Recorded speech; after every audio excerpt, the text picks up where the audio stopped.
During a long day spent roaming the forest in search of edible grains and herbs, the weary divine farmer, Shen Nong, accidentally poisoned himself 72 times. Selagi berkelana di hutan mencari biji-bijian dan tumbuhan yang bisa dimakan, petani Shen Nong secara tidak sengaja meracuni dirinya sendiri 72 kali. But before the poisons could end his life, a leaf drifted into his mouth. Namun, sebelum racun itu menghabisi nyawanya, sehelai daun melayang ke mulutnya. He chewed on it, and it revived him. Ia mengunyahnya, dan ia pun hidup kembali. And that is how we discovered tea. Seperti itulah kita menemukan teh. Or so an ancient legend goes, at least. Setidaknya, demikianlah kata legenda kuno. Tea doesn't actually cure poisonings, but the story of Shen Nong, the mythical Chinese inventor of agriculture, highlights tea's importance to ancient China. Teh tak mampu menyembuhkan racun, namun kisah Shen Nong, pelopor pertanian Tiongkok yang mistis ini, memperlihatkan betapa pentingnya teh bagi Tiongkok kuno. Archaeological evidence suggests tea was first cultivated there as early as 6,000 years ago. Bukti arkeologi berkata, teh pertama kali dibudidayakan di Tiongkok sejak 6.000 tahun yang lalu, Or 1,500 years before the pharaohs built the Great Pyramids of Giza. atau 1.500 tahun sebelum Firaun membangun piramida Agung Giza.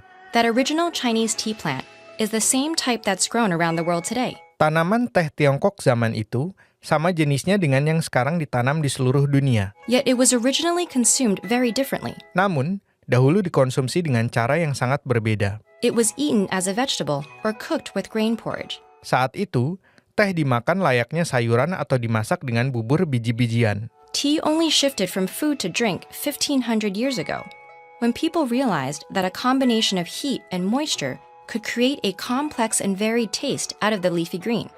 Teh beralih dari makanan menjadi minuman 1.500 tahun yang lalu saat orang-orang sadar bahwa kombinasi panas dan uap bisa menciptakan berbagai rasa yang kompleks dari dedaunan tersebut. After hundreds of years of variations to the preparation method, the standard became to heat tea. Setelah banyak sekali variasi dari cara penyuguhan teh selama ratusan tahun tersebut, sekarang umumnya teh dipanaskan, Pack it into portable cakes, grind it into powder, mix with hot water, and create a beverage called mo cha, or matcha. dikemas dalam bentuk padat, ditumbuk menjadi bubuk, dicampur dengan air panas, dan dibuat menjadi minuman yang dinamakan dengan nama muocha atau matcha.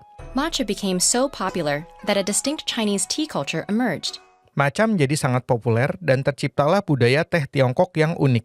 Tea was the subject of books and poetry, the favorite drink of emperors, and a medium for artists. Teh menjadi subjek dari buku dan juga puisi, menjadi minuman favorit para raja, serta menjadi media bagi para seniman. They would draw extravagant pictures in the foam of the tea, very much like the espresso art you might see in coffee shops today. Mereka melukis gambar-gambar yang menakjubkan di buih teh, seperti seni espresso yang kita temui di kedai kopi zaman sekarang. In the 9th century, during the Tang Dynasty, a Japanese monk brought the first tea plant to Japan. Pada abad ke-9, di zaman dinasti Tang, tanaman teh dibawa ke Jepang untuk pertama kalinya oleh seorang rahib Jepang. The Japanese eventually developed their own unique rituals around tea, leading to the creation of the Japanese tea ceremony. Orang Jepang kemudian mengembangkan ritual teh khas Jepang, sehingga terciptalah upacara minum teh ala Jepang. And in the 14th century, during the Ming Dynasty, the Chinese emperor shifted the standard from tea pressed into cakes to loose-leaf tea. Dan pada abad ke-14, di zaman dinasti Ming, sang raja Tiongkok mengubah standar dari teh yang dipres menjadi teh daun. At that point, China still held a virtual monopoly on the world's tea trees, making tea one of 3 essential Chinese export goods, along with porcelain and silk.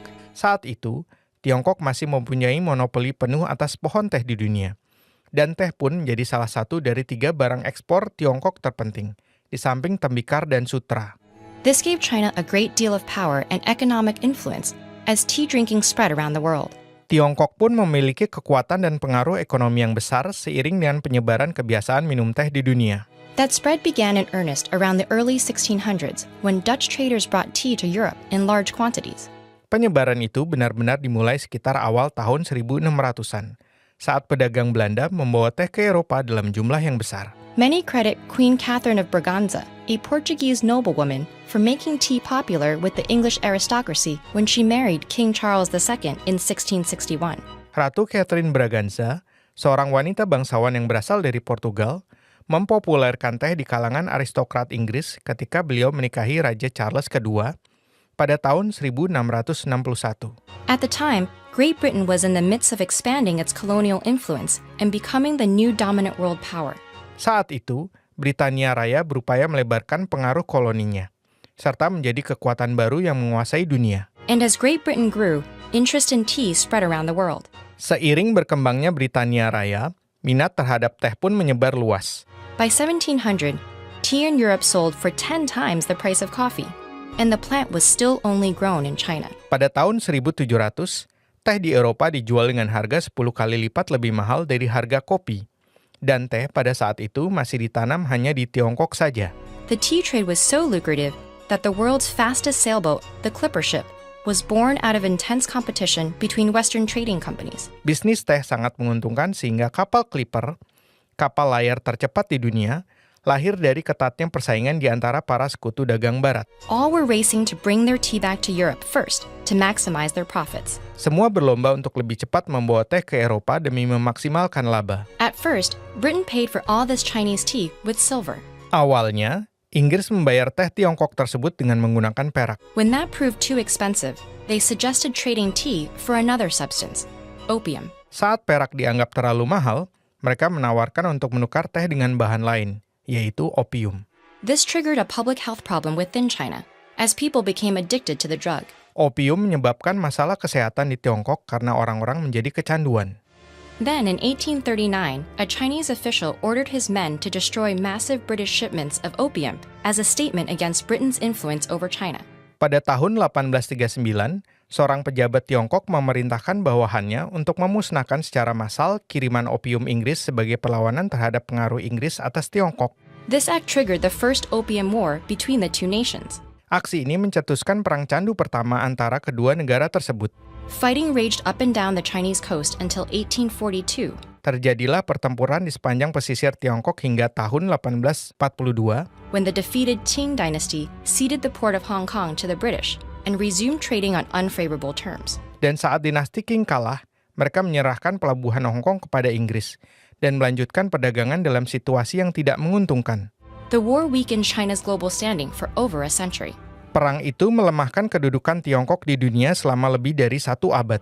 The British East India Company also wanted to be able to grow tea themselves and further control the market. Perusahaan Hindia Timur Britania juga mempunyai keinginan untuk menanam teh mereka sendiri dan ingin untuk bisa mengendalikan pasar. So, they commissioned botanist Robert Fortune to steal tea from China in a covert operation.